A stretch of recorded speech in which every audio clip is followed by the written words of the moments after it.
Hello everyone, it's Elizabeth. Welcome to Xanadu. And today I am going to be reviewing another movie for you tonight. And this is personally a great thing for me because I really love this film.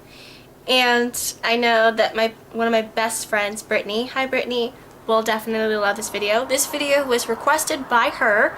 So Brittany, I hope I do you proud. The Crow Wicked Prayer.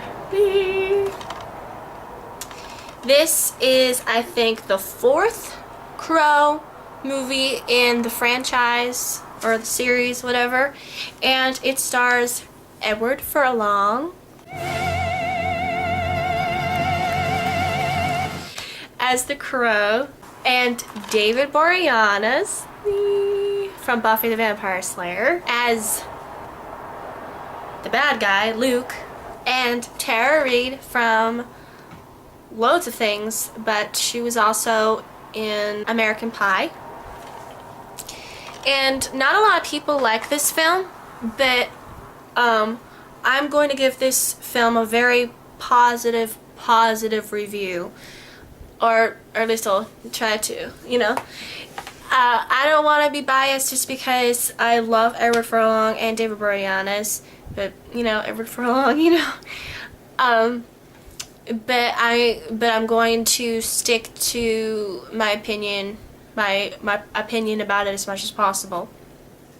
One thing I want to mention is one of my best friends, Brittany. She is a huge fan of Edward Furlong, and she also has a huge crush on David Boreanaz, and so this is kind of like the perfect film for her. And it is for me because, like, in the end scene, there's this, you know, the showdown. It's just awesome because it's like John Connor is kicking Angel's ass. Get the fuck back up! This film is about passion, revenge, and eternity. Edward plays an ex-con named Jimmy. And they all live in this everyone kind of lives in this rundown sort of place, and where the different races, I guess, you know, like the white people and Mexican people, or the miners, they're all separated. And, you know, so some things have gone down, and everyone's kind of like, stay on your side of the road. You know better. These bad guys, these, like, satanic, like, cult members who are posing themselves as like the 4 horsemen of the apocalypse.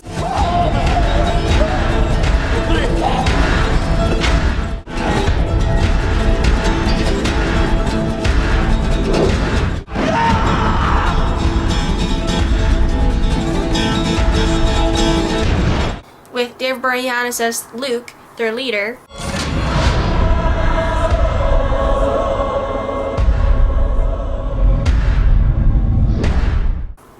And Tara Reid as his girlfriend.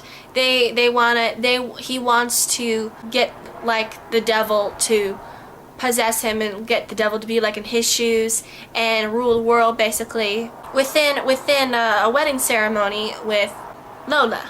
It's all about revenge for them. A lot of stuff has been, you know, happened to them, so they want everyone to pay the price and wreak havoc and stuff like that. So they're the bad guys. And Edward, the reason why he's an ex-con is because he accidentally murdered somebody. And even though it wasn't really his fault, he has a lot of rage in him, so he beat up a man to death who was actually attacking his girlfriend, Lily. And Lily and him are kind of like Romeo and Juliet in a bit because they love each other, but her family doesn't want her to be with him, but she's with him anyway. Her and her family, especially her, are really big into the crow and the crow's spirit, you know, like the meaning of it. And he loves her so much, and all these people, like with Luke and the cult leaders and Jimmy and Lily, they all knew each other. They used to be like a little bit friends, and what happens to Jimmy and Lily is they end up getting murdered by Luke and his satanic buddies. The Crow comes to bring Jimmy back from the dead as the Crow, the kick-ass fighter,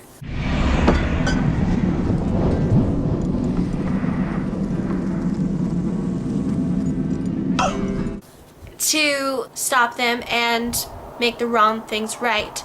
And the thing is, Lily, because since she was murdered, she doesn't have her eyes, because Lola, Luke's girlfriend, to have the eyes of a shaman, she did an evil spell to take Lily's eyes so she'd be able to have that ability.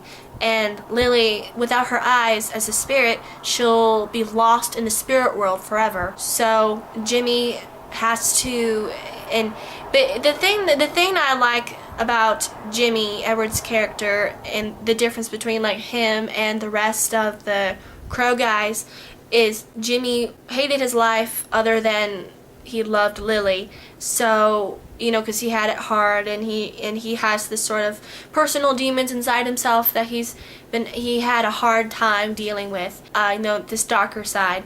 And he wants to die. He doesn't want to be back. He thinks of himself as a monster. He doesn't know what he is. All he knows is he wants revenge, but at the end of the day, he really just wants to rest in peace with Lily, because he's so close to paradise with her. He's so close. But he can't stop until he stops Luke from becoming the devil and these guys getting what they want. So because he has to kill them and make things right, and so he'll be able to rest in peace and be with Lily. And so all this stuff's going on, and what I like about the movie is some of it doesn't take all of itself too seriously. There's some comedic moments, I guess, that just kind of give you a little bit of a giggle. And performance-wise, everyone in this movie did a fantastic job. I don't care what anybody else says. Edward Furlong does an amazing job as the Crow. What I got in me ain't life. Like the way he moves.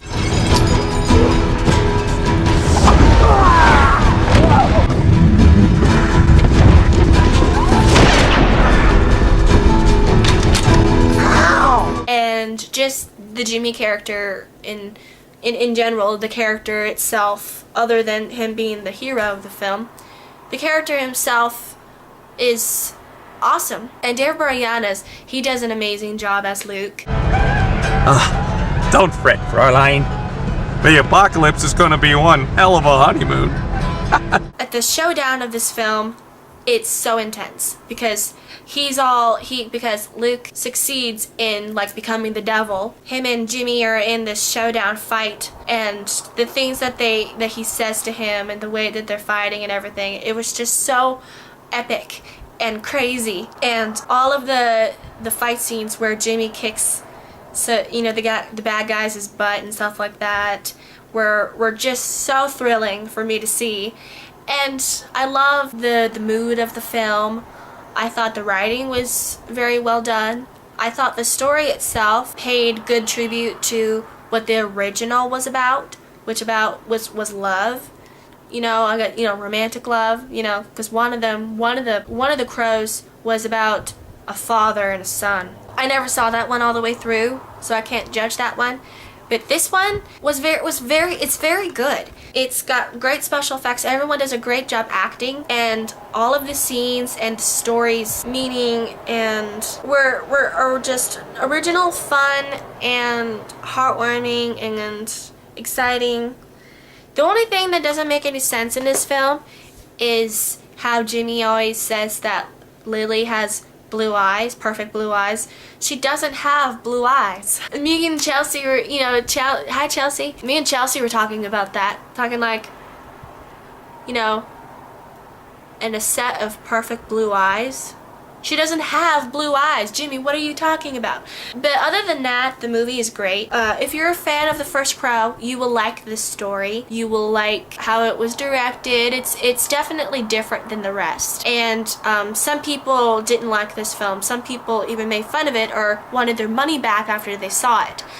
But when I saw this movie, you know, honestly, I didn't know if I was really gonna like love it the way that I did. I watched it because, you know, I loved the first one and I watched it because of Edward Furlong and I wanted to see him as the hero, the Crow. And he does not disappoint, I'll tell you that. He does an amazing job. He's my favorite Crow. But I ended up really loving the movie. It was captivating, and the ending scene when Jimmy is finally able to go to paradise with the love of his life and be able to give him... Idiots. Idiot. You guys are idiots. Phew. For a moment there I thought you was smart. The wedding ring that he wasn't able to give her in life because he was murdered right when he was going to ask her to marry him. That scene is so beautiful and captivating. It really warms your heart. So I recommend everyone watching this movie, especially if you want to see a good showdown between good and evil with Edward Furlong and David Boreanaz, then you need to see this film. And yeah, I guess that's all I can say about it. It's one of my favorite films. I even have a poster of Edward Furlong as the Crow in my room. So I guess I would give this movie 4 3/4 or something out of 5 stars. It's just about a perfect film.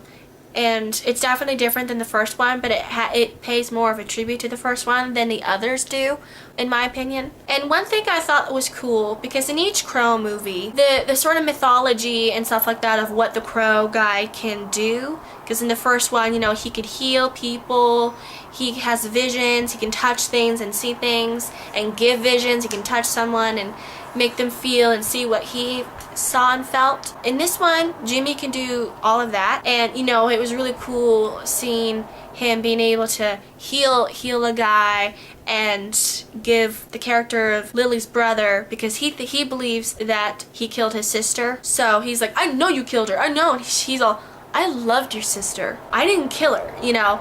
He touches him and he shows him everything that he's seen, so he knows the truth. And it's just fantastic to see Edward Furlong being able to do all of that. There's some great bird action of the bird, the crow itself just flying around. It's got some great visuals. It's a good story. It's a very good story. It's definitely something that you guys need to see. Thank you very much for watching, Brittany. I hope I did you proud. And you guys need to check out her videos. I will leave her channel in the description box below. Also my Facebook, my Twitter. So yeah, thank you very much for watching. Go see The Crow Wicked Prayer. Give it a chance. It is amazing. If you love the first one, you will love this one.